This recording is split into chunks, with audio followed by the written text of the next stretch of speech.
स्वामी जी, ओशो ने नारीकांति प्रवचन श्रृंखला में जो भी स्वीकृत सत्य हैं उन सब पर संदेह करने को कहा है। उन्होंने कहा है कि इस देश की आत्मा गुलाम है क्योंकि हम वर्षों से श्रद्धा और विश्वास करने वाले लोग रहे हैं। पर यदि हम सब पर संदेह करेंगे तो हम जिएंगे कैसे? कहीं तो हमें झुकना होगा, कहीं तो हमें कोई स्टैंडर्ड मानना ही होगा।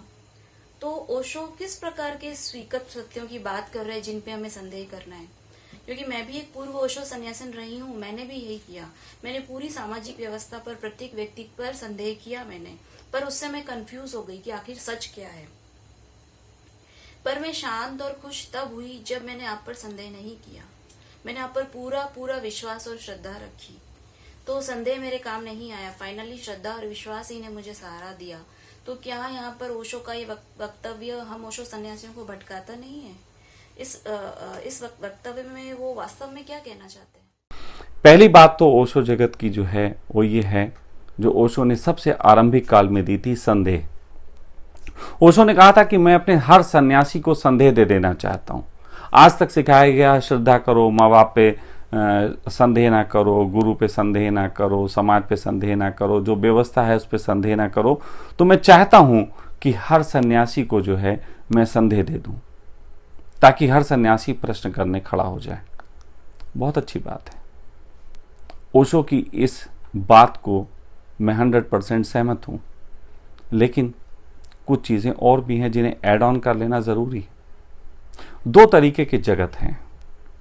एक जगत है जिसके संबंध में संदेह होना बहुत ज़रूरी है, वो है संसार, समाज। समाज की जो व्यवस्था है उसके प्रति तो संदेह होना ही होना चाहिए, लेकिन फिर जब समाज की व्यवस्था के प्रति संदेह से पूरे भरने के बाद, हर तरीके के प्रश्न उठाने के बाद जब तुम धर्म की ओर अग्रसर होते हो, तो फिर ओशो ने यह भी कहा है, मेरे तक पहुंचने से पहले। जब वो कह रहे हैं मेरे तक, तो इसका मतलब वो धर्म की बात कह रहे हैं। वो कह रहे हैं मुझ तक पहुंचने से पहले जितने प्रश्न उठाने हो उठा लो, जितने संदेह करने हो कर लो, लेकिन एक बार जब मुझ तक पहुंच जाओ, मुझ तक का मतलब ओशो नहीं, मुझ तक का मतलब धर्म। जब एक बार मुझ तक पहुंच जाओ तो संदेह गिरा देना। मैंने कहीं बहुत सुंदर एक बात जो है सुनी थी कि श्रद्धा अंधी होती है स्वयं। श्रद्धा अंधी होती है स्वयं। श्रद्धा स्वयं अपनी आंखें फोड़ लेती है, क्योंकि संदेह करके श्रद्धा नहीं की जा सकती। तो जब ओशो समाज पे बोलते हैं, और शुरुआत आरंभिक दौर में वो समाज पे ही बोले, तो समाज पे वो पूरे तरीके से संदेह की बात कर रहे हैं, वो उठाने चाहिए, बहुत जरूरी है। लेकिन जब वो दादू दयाल पे बोल रहे हैं तो वो संदेह की बात नहीं करते हैं। जब वो भक्ति की बात कर रहे हैं तो वो संदेह की बात नहीं करते हैं। हाँ, ये बात अलग है कि दिमाग को बहुत अच्छा लगेगा कि मीरा से कहो कृष्ण पे थोड़े संदेह उठाओ, लेकिन मीरा को स्वयं ही अच्छा नहीं लगेगा। तो जहां संदेह उठाना चाहिए अवश्य उठाओ। जहां जहां संसार तुमको झंझट में देता है, पीड़े में पहुंचाता है, वहां संदेह उठाओ। लेकिन जब किसी गुरु के सानिध्य में बैठ ही जाओ तो संदेह मत उठाओ। संदेह सोचो तुम डायनेमिक कर रहे हो और संदेह उठा रहे हो, कुछ होगा। सोचो तुम शाम को व्हाइट रोब पहन के बहुत अच्छे तरीके से आए और तुम वहां ओशो के कीर्तन में उतरने पे आंखें खोल खोल के दर दर देखो कि क्या हो रहा, थोड़े संदेह उठा लो, कुछ होगा। या सोचो ये शोभनीय लगेगा, लेकिन नहीं, तुम जो है संदेह कहीं पे भी उठाने लगते हो, क्योंकि तुम्हें अपने पे संदेह है। पहली बात तो यह है कि संदेह वो व्यक्ति उठा सकता है, उठाने का अधिकार उसको है जो अपने आप पूरे तरीके से समझ से भरा हो। वरना फोकट का संदेह कहीं भी उठाते फिरो, कहीं पे भी उठाओ। वो फोकट का संदेह ओशो पे भी तुम उठा सकते हो, मुझ पे भी उठा सकते हो। वो फोकट का संदेह तुम किसी भी जगह इस्तेमाल कर सकते हो, अपने ऊपर भी उठा सकते हो। लेकिन संदेह जब उठेगा तो पहली बात तो यह है कि संदेह जब उठेगा तो तुम्हारी तर्क शक्ति मजबूत होगी, सोचने की क्षमता बढ़ेगी। और तर्क का सबसे ऊंचा आयाम है फिलॉसफी। फिलॉसफी का अर्थ होता है तर्क, जहां पे दोधारी तलवार बन जाता है, जो दूसरे को ही नहीं काटता, स्वयं को भी काटता है। तो मैं कहता हूं संदेह करो, लेकिन संदेह बहुत समझदारी के साथ करने चाहिए। अभी कई लोग कहते हैं, जैसे मैं कोई बात कहता हूं, लोग कहते हैं ठीक है हम आएंगे, आपको भी देखेंगे, आप क्या भी आएंगे, आपको देखेंगे। देखने आओगे, संदेह से भरे हुए आओगे, क्या पाओगे? इसी को तो ओशो ने कहा था कि मैं बौरी खोजन गई और रही किनारे बैठ। तुम खोजने भी आते हो, किनारे बैठ रहते हो। जहां पे संदेह करना चाहिए वहां पे तुम संदेह करते नहीं। तुम कभी संदेह नहीं करते कि एक स्त्री जो तुम्हें पत्नी के रूप में मिली हुई है, वो तुम्हें सिर्फ इसलिए प्रेम करती है कि तुम उसके पति हो। वो गधा कोई और भी हो सकता था, वो उसको प्रेम करती। तुम कभी संदेह नहीं उठाते। ये संदेह उठाना खतरनाक है। तुम कभी संदेह नहीं उठाते कि जो बच्चे तुम सोचते हो पापा पापा करके तुम्हारे पीछे भागते हैं, ये सिर्फ कुछ टाफी का लालच या थोड़ी सी गाड़ी या मोटरसाइकिल या फिर आगे तुम्हारी प्रॉपर्टी के लालच में तुम्हारे पीछे पड़े। तुम ये संदेह कभी नहीं उठाते। तुम संदेह उठाते हो, ध्यान कर रहे हो और संदेह उठाते हो, कुछ मिलेगा? असल में ये जो संदेह है, ये संदेह कम है, लालच ज्यादा है। ये तुम्हारा लालच है, तुम्हारे लालच के तहत उठी हुई बातें। तो मैं ये कहता हूं कि जब तुम किसी को प्रेम करो तो ऐसा करो कि फिर संदेह रहे ही ना। सारे संदेह खत्म होने के बाद प्रेम उतरे। मैं कहता हूं मुझे ओशो से प्रेम है। तुम्हारे लाख विरोधों के बाद, लाख बदतमीजियों के बाद भी मेरा प्रेम जाता नहीं। बहुत साल पुरानी घटना है, मुझे भूले नहीं भूलती। सब तब उस समय याहू चैट रूम हुआ करता था। मैं दिल्ली आया हुआ था, एक मित्र था विपिन, मुझे तो इंटरनेट भी चलाना नहीं आता था। उसके साथ साइबर कैफ़े पे बैठा, क्योंकि उसको कुछ काम था, वो मुझे ले गया। साइबर कैफ़े पे बैठे तो उसने मुझे बताया कि ऐसा भी युग आ गया कि अब इस पे चैट होता है, न जाने कहाँ कहाँ के लोग चैट करते हैं। तो मैंने कहा यार चलो फिर हम भी चैट करते हैं किसी से। उसने याहू पे चैटिंग के लिए शुरू कर दिया। एक व्यक्ति नजर आया कहीं ओरेगन का, ओरेगन जहां ओशो का आश्रम था। हम मैं तो यार मैंने कहा चलो यार ये आदमी थोड़ा सही है, इससे बात की जाए। उससे बात की गई तो थोड़ा वो बात करी, जैसे शुरुआत हुई हेलो हाय, वो बात करने लगा। इंग्लिश में ट्रांसलेट वो कर रहा था, मुझे तो इंग्लिश आती नहीं। तो उसने उससे बातचीत करते करते मेरी तरफ से बोला कि मैं ओशो सन्यासी हूँ। उसने कहा ये ओशो सन्यासी कौन? मैंने कहा मैं ओशो सन्यासी, ओशो का आश्रम था ओरेगन में, तुम तो जानते होगे।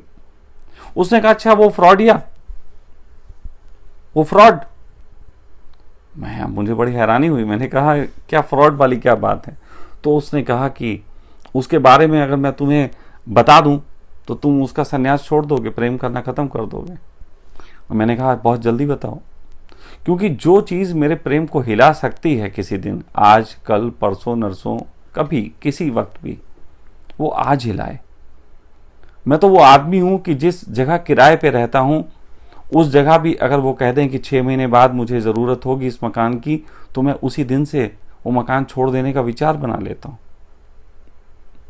तो मैंने कहा कि अगर भविष्य में भी कभी मुझे प्रेम समाप्त होता हो तो आज ही वो बात बता दो जिससे प्रेम की परीक्षा हो जाए। उसने कहा कि ओशो जो है, जब उसने यहाँ आश्रम बनाया था, जगह ली थी, तो उसने इस जगह को पाने के लिए लड़कियां सप्लाई की थी ऑफिसरों को। मुझे बहुत हंसी आई।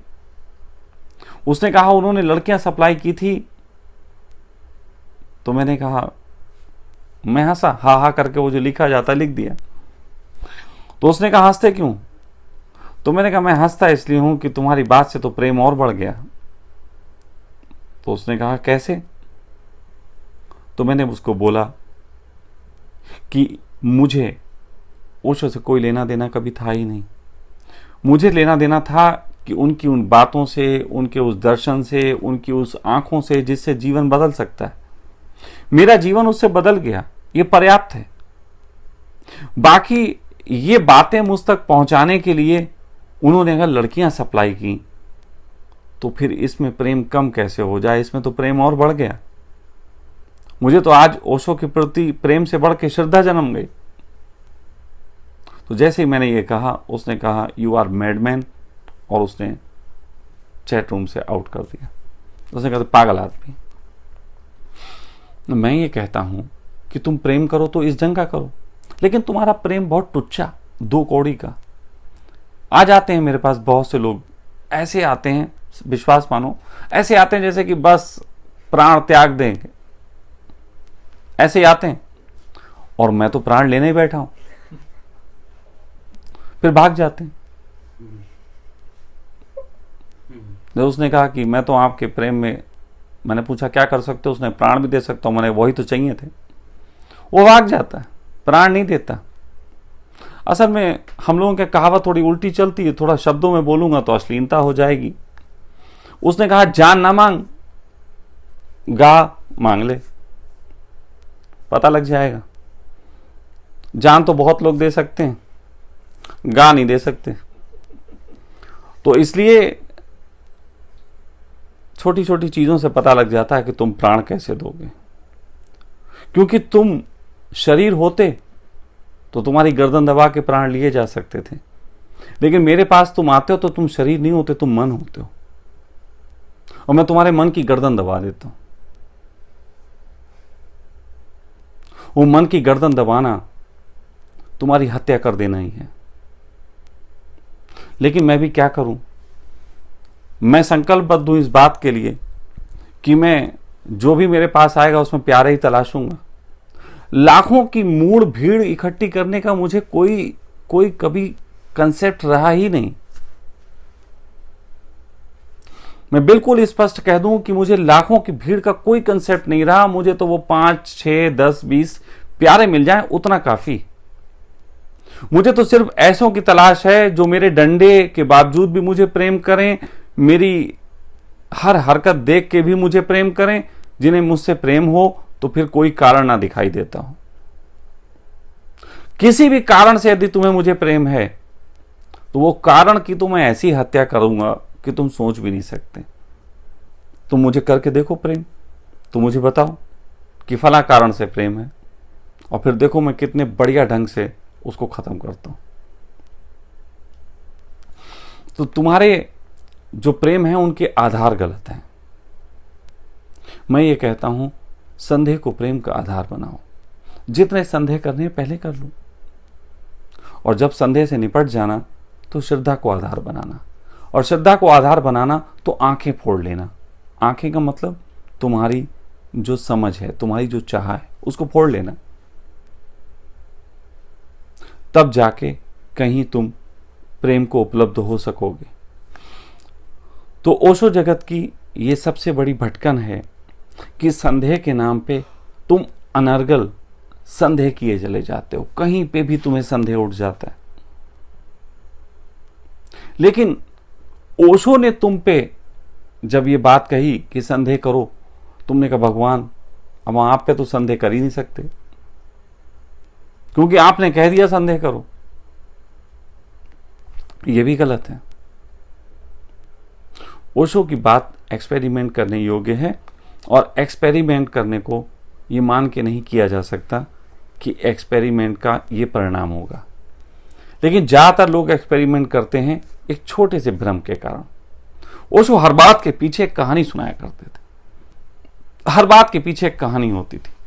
जैसे एक छोटी सी बात, कहीं मैं अभी कुछ दिनों पहले चर्चा कर रहा था, बात सुन रहा था, तो उसमें एक जगह आई थी बात कि ओशो ने कहा कि जिन स्त्रियों के पति उनको समझते नहीं, प्रेम नहीं करते, हिंसक व्यवहार करते हैं, वो स्त्रियां यदि संभोग के दौरान, संभोग के क्षणों में अपने पति को बहुत प्रेमपूर्ण गले लगा के और ये भाव करें कि ये शांत हो जाए, ये सुधर जाए, ये अच्छा हो जाए, तो वो व्यक्ति अच्छा हो जाएगा। क्योंकि संभोग के गहरे क्षणों में प्राण एक दूसरे से जुड़े होते हैं।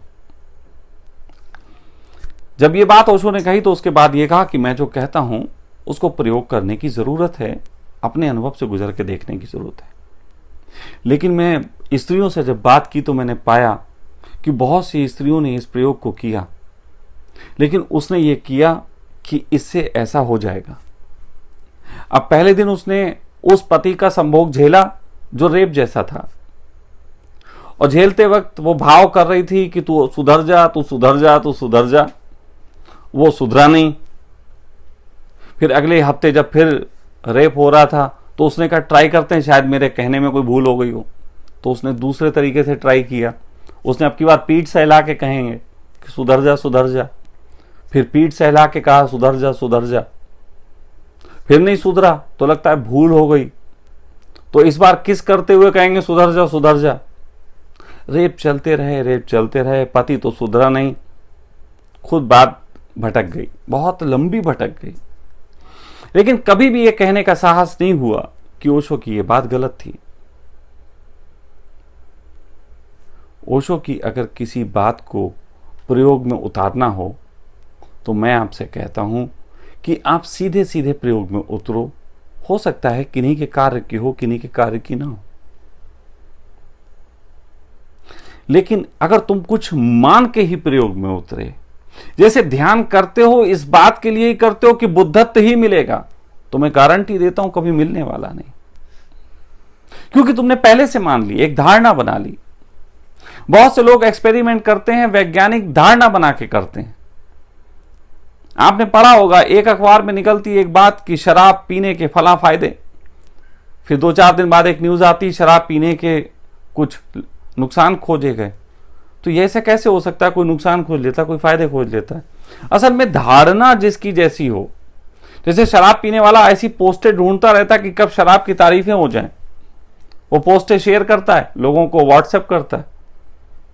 और शराब ना पीने वाला, मांसाहार ना करने वाला ऐसी पोस्टें खोजता रहता है कि मांसाहार करने के कितने बड़े नुकसान, कोविड आ जाता है, फिर वो लोगों को फॉरवर्ड करता रहता है। दोनों की अपनी धारणाएं हैं। तो धारणाओं में ही बंधे हुए अगर तुम चलते हो तो तुमने संदेह ही नहीं किया, और संदेह करना हो तो फिर सीधे सीधे करना पड़ता है। असल में यहां पे जो संदेह है वो तुम्हारे अपने मन से पैदा होता है, तुम्हारे अपने जीवन के अनुभवों से नहीं पैदा होता। इसलिए संदेह तुम्हें भटकाता है और तुम अनर्गल संदेह करते चले जाते हो, और कहीं पे अनर्गल तुम श्रद्धा करते चले जाते हो, क्योंकि तुम्हारे मन से ही निपट रहा है। तो वहां पे तुम संदेह करोगे जहां तुम्हारा फायदा हो, जहां तुम्हारा फायदा नहीं होगा वहां तुम प्रेम करने लगोगे, और ये दोनों चीजें नुकसान पहुंचाती हैं। तो ये संदेह जीवन में तुम्हें अगर सही से ना किया, ओशो की बहुत बड़ी देशना अगर गलत तरीके से तुमने इम्प्लीमेंट की, तो तुम ओशो के भटके सन्यासी हो। निश्चित ही आप अगर मेरी बात को गौर से सुनते हैं तो आपको इसमें से बहुत कुछ ऐसा मिलेगा जो आपको बताएगा कि आपने कहाँ कहाँ गड़बड़ें की।